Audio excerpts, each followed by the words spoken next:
So President Trump, in a lengthy appearance from the Oval Office this afternoon, basically said there are two options for Tehran. A deal, which he says he's giving them one last chance to come to the table on, or total surrender after he called off this bombing campaign that may have lasted a couple of weeks if it was brought in its full force. Here's the president just a short time ago. He was going to come last night, and it would have gone on for a long time, and there'd be essentially very little left. There'd be nothing left. And if I'm given a chance to let a lot of people live, I want to give that chance. So I'm under no time constraint. So let's look at this from a military perspective. We bring in retired four-star General Joseph Votel, former CENTCOM commander, which is the leadership in this whole region, now Middle East Institute Distinguished Senior Fellow. General, always good to have you with us. Thank you very much for joining me today.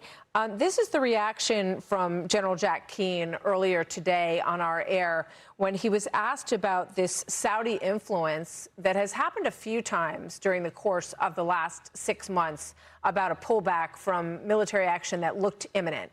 Watch. The fact of the matter is the Saudis are not willing to sacrifice to rid the Middle East region of Iran's aggression. That is the absolute fact that we're seeing playing out here. What do I mean by sacrifice? Casualties and the damage to some of their oil reserves. That's the reality that's taking place here. They're willing for us to make that sacrifice for sure. Do you agree with that, General? Well, certainly. First of all, it's great to be with you, Martha. Certainly there's been a significant impact on all of the Gulf partners over the last 6 months of this war, and at the top of the list has been the Kingdom of Saudi Arabia. I mean, they've had a significant,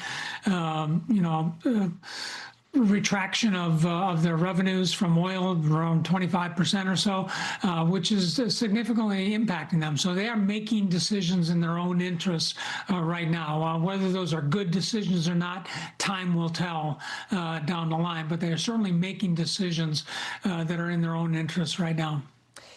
I mean, we could dig in on that, but I want to ask you about Brad Cooper, the current CENTCOM commander, because we understand, according to reporting, that CENTCOM was basically asked for some new creative plans to basically make Iran capitulate in this situation.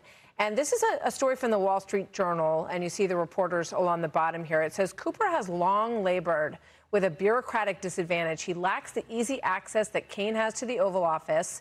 The vast majority of Trump's updates on the war have been delivered by Kaine and Hegseth. Cooper has briefed the president in person only a handful of times since the war began. And the suggestion here is that that Cooper believes that military force could deliver a devastating body blow if he's given the leeway to go ahead and do it. What's your reaction to that? Well, as a former combatant commander, I mean, we relied on the Secretary of Defense and the chairman to exercise their responsibilities and carry the best military advice and to the President of the United States. They interact with him or her on a regular basis, and so that's their job. That's what they do. And then on occasion, I had the opportunity to talk directly to the President, and I'm sure Admiral Cooper has as well. I mean, again, a lot of this is from the perspective from which people are operating. Admiral Cooper is looking at a military problem that he has in the region right now. He has resources at his disposal, and he wants to use those, I think, to bring those to a conclusion. Yeah, that's his job, as you say, to come up with military solutions, to present them to the president, and to see where it goes. But he's largely seen as someone who has just a very unique perspective and handle on the region, as you did as well in that role, a lot of wisdom and expertise on what can and could be done. General Votel, thank you very much. Always good to see you, sir. We'll see you next time. Good to be with you. Thank you. We appreciate it. Be sure to like and subscribe for all the Fox News latest on YouTube, and catch full shows streaming now on Fox One.